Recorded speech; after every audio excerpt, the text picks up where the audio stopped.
Item ಯಾವುದೇ ಇರಲಿ try ಮಾಡಿ ಆಚಿ ಚಿಕನ್ ಮಸಾಲಾ. ವಿಶಾಖಪಟ್ಟಣ ಉಕ್ಕು ಕಾರ್ಖಾನೆಯಲ್ಲಿ ಸಂಭವಿಸಿರುವ ಭೀಕರ ದುರಂತದ ಸ್ಥಳಕ್ಕೆ ಈಗ ಕೇಂದ್ರ ಸಚಿವ ಎಚ್.ಡಿ. ಕುಮಾರಸ್ವಾಮಿಯವರೇ ಸ್ವತಃ ಸ್ಥಳಕ್ಕೆ ಭೇಟಿ ಮಾಡೋ ಮೂಲಕ ಸ್ಥಳ ಪರಿಶೀಲನೆ ಮಾಡಿದ್ದಾರೆ. ಘಟನೆಯ ಬಗ್ಗೆ ಸಂಪೂರ್ಣ ಮಾಹಿತಿ ಪಡೆದುಕೊಂಡಿದ್ದಾರೆ ಅನ್ನೋದರ ಡೀಟೇಲ್ ಸಿಗ್ತಾ ಇದೆ. ವಿಶಾಖಪಟ್ಟಣ ಉಕ್ಕು ಕಾರ್ಖಾನೆಯಲ್ಲಿ ಅವಘಡ ಸಂಭವಿಸಿದ್ದು ಕರಗಿದ ಉಕ್ಕು ಚೆಲ್ಲಿ 8 ಜನ ಸಾವನ್ನಪ್ಪಿದ್ದಾರೆ. ಸ್ಥಳದಲ್ಲಿ ಹಲವರು ಗಂಭೀರವಾಗಿ ಗಾಯಗೊಂಡಿದ್ದಾರೆ. ವಿಷಯ ತಿಳಿತಾ ಇದ್ದಂತೆ ಘಟನಾ ಸ್ಥಳಕ್ಕೆ ಎಚ್.ಡಿ. ಕುಮಾರಸ್ವಾಮಿಯವರು ಭೇಟಿ ಕೊಟ್ಟಿದ್ದಾರೆ.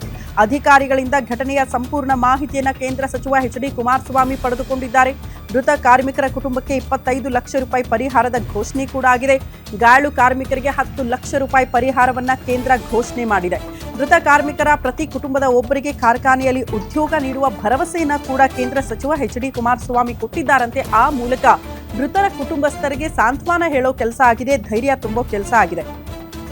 ಮೃತ ಕಾರ್ಮಿಕರ ಮಕ್ಕಳ ವಿದ್ಯಾಭ್ಯಾಸಕ್ಕೆ ನೆರವು ಒದಗಿಸುವುದಾಗಿ ಘೋಷಣೆ ಮಾಡಲಾಗಿದ್ದು, ದುರಂತದ ಕಾರಣವನ್ನ ಪತ್ತೆ ಹಚ್ಚೋದಕ್ಕೆ ಸ್ವತಂತ್ರ ತನಿಖೆಗೆ ಕೇಂದ್ರ ಸಚಿವ ಎಚ್.ಡಿ. ಕುಮಾರಸ್ವಾಮಿಯವರು ಒತ್ತಾಯ ಮಾಡಿದ್ದಾರೆ ಅನ್ನೋದರ ಡೀಟೇಲ್ ಸಿಗ್ತಾ ಇದೆ. ಇದು ವಿಶಾಖಪಟ್ಟಣ ಉಕ್ಕು ಕಾರ್ಖಾನೆಯಲ್ಲಿ ಸಂಭವಿಸಿರುವ ಅವಘಡ.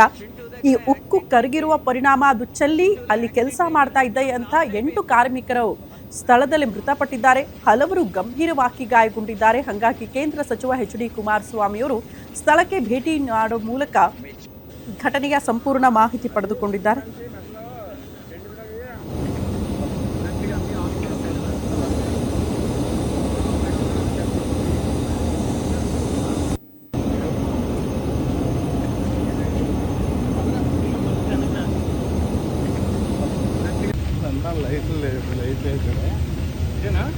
ಲೈಟ್